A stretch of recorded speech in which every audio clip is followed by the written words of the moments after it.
Many people think that spiritual enlightenment is like a line. So if you cross the line, you're enlightened. So over here, you're not enlightened, and then suddenly you're enlightened. Not enlightened, enlightened. Not enlightened, enlightened. The thing is, a line, as soon as you cross the line, everything will be happy, there'll be no problems, they'll be all blissed out. And this is a wrong approach.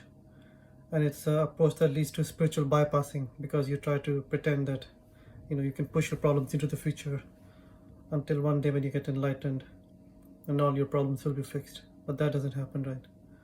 I think spiritual awakening or enlightenment happens in stages. So a higher part of your mind sees the truth first, but the lower part, your body and the lower mind, they don't accept that truth.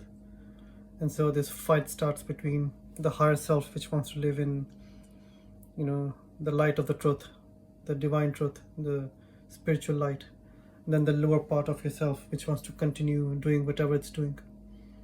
And this is also one of the reasons so many gurus have scandals. If you hear it, I won't use the S word because I'll get blocked on TikTok and YouTube. They don't like the S word, but many gurus have these scandals if they're caught doing naughty things with their students, and you wonder how they did that. And it happens because they had a spiritual experience up here, top of their head, but it never reached their body. They never took that experience, and then they never made it a part of them. It never reached their lower mind or their body. And so there was these two things, one of them trying to pull up towards spirituality, spiritual truth, one pulling them down towards earth. And this is the reason most traditional gurus fail. Most traditional gurus, they denied this world, right? They were like, oh, the world is an illusion, doesn't matter, it's nothing. And so they wanted to escape from this world, so they never bothered to bring the spiritual light down into their body and into the world. That's why they failed so miserably. So spiritual awakening or enlightenment is not a line. You can't just cross it and become enlightened.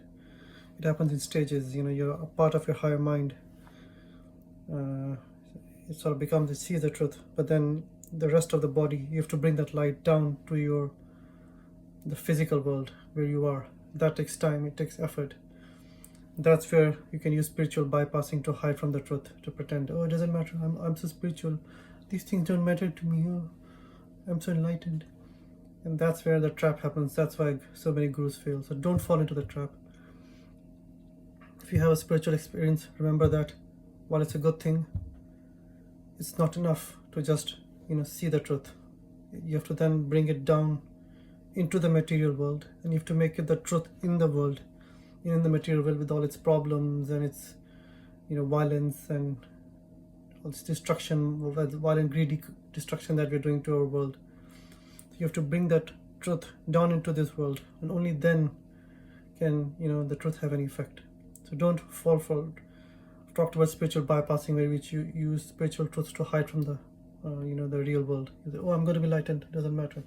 No, it's not. It will still matter, because you'll still have to pay rent, you'll still have to live in the world.